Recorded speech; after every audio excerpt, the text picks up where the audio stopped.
this is my audience. I have 3 people in person and then 2 people online. All right, my name is Elena Mack, and today my speech is about why effective communication builds your relationships. So the general purpose of my speech is to inform my audience why communication builds relationships, but I specifically want to inform you guys about why communication in relationships is so important, tips to communicate better, and how lack of communication is ruining relationships. I know it's kind of common. Have you guys ever had a relationship end because you felt like the two of you just weren't communicating? Today I'm going to explain to you why communicating with your relational partners is so important. This speech will hopefully improve your communication so you won't have to worry about the relationship ending because you guys just couldn't communicate. All right, and we'll start with why communication in relationships is so important. So the first point here is less stewing. Stewing is basically when you have an issue or a problem and you just sit with it and don't talk the problem out. This is never good because it can lead to you just imagining what the other person would say, or like thinking about what they said and twisting their words, and it can just make everything worse and you probably more mad. Good communication allows, this is a quote that I really liked from one of my sources. Good communication allows people to discuss their concerns and resolve them in a more positive and effective way. And then the second point is greater intimacy, and this comes with sharing intimate details about each other, i.e. opening up to each other. So when communication is at its peak, there will be greater intimacy in the relationship. Self-disclosure is also really an important part. Being able to tell each other about personal stories or just things that you're struggling with, it helps strengthen the relationship. And then the third point is less conflict.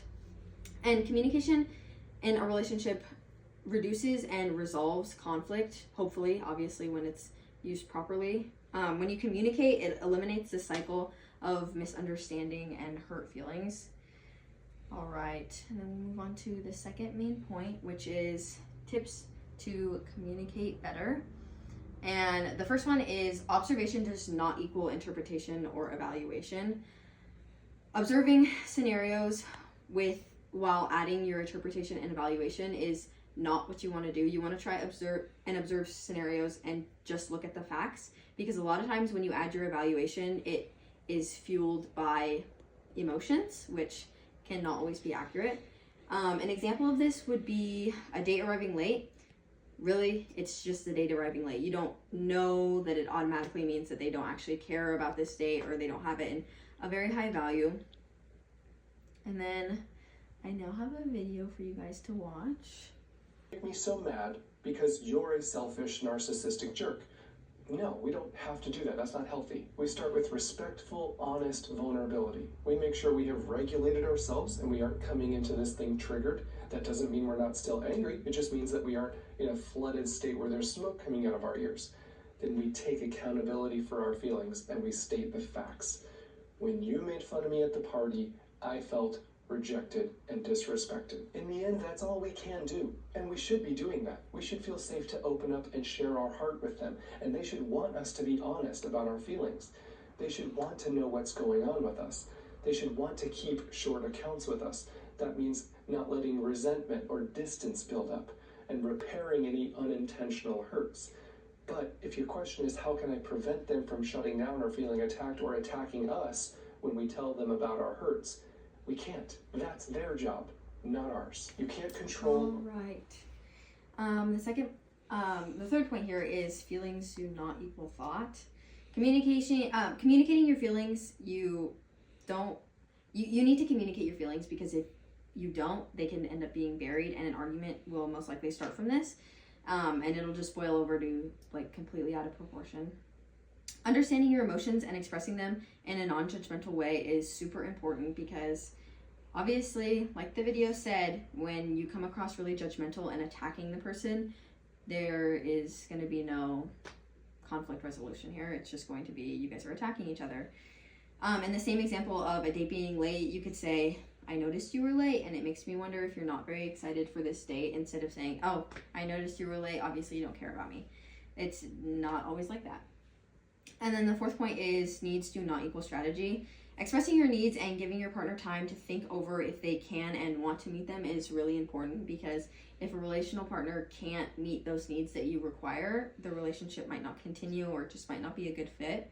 You can say, I want to feel loved and like I'm important to you, and then let your partner decide if and how they can satisfy those needs.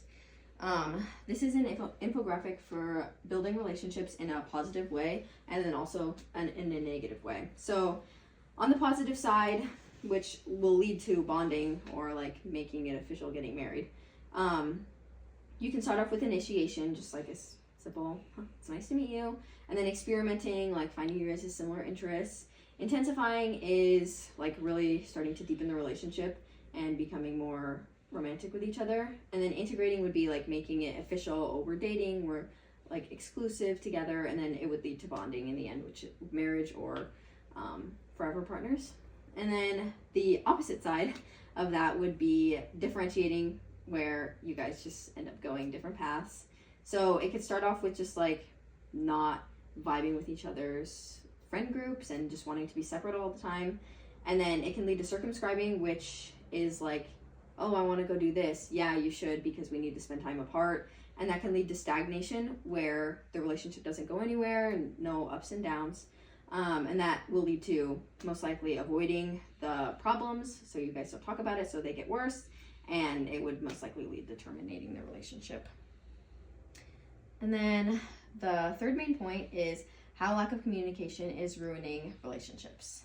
Lack of communication can lead to resentment towards one another, focusing on the negative aspects of the relationship, lack of relational growth, developing a toxic relationship, becoming disconnected from one another, lack of security and safety, missed opportunities to share problems and difficulties with one another, and relationship anxiety, feeling hopeless about the relationship. It can also lead to things like escalated conflict, a negative perspective of your partner, turning away from each other's attempts to connect, feeling unseen or unknown, loneliness, lack of intimacy, discussing and settling, reaching goals. And some effects that it can actually have on the individuals in the relationship are low self-esteem, depression, anxiety, increased loneliness, and increased stress levels. Some signs of poor communication are criticizing or belittling each other, getting defensive, or stonewalling, where you just give them the cold shoulder and don't even talk. Passive aggression, assuming you know what your partner is thinking and they haven't even communicated that to you. Cynical arguments that never are resolved. Lack of compromise. Fewer attempts to connect with each other. Arguing about the facts behind a conflict instead of focusing on what the experience was like for each person. So connecting on like an emotional level. All right.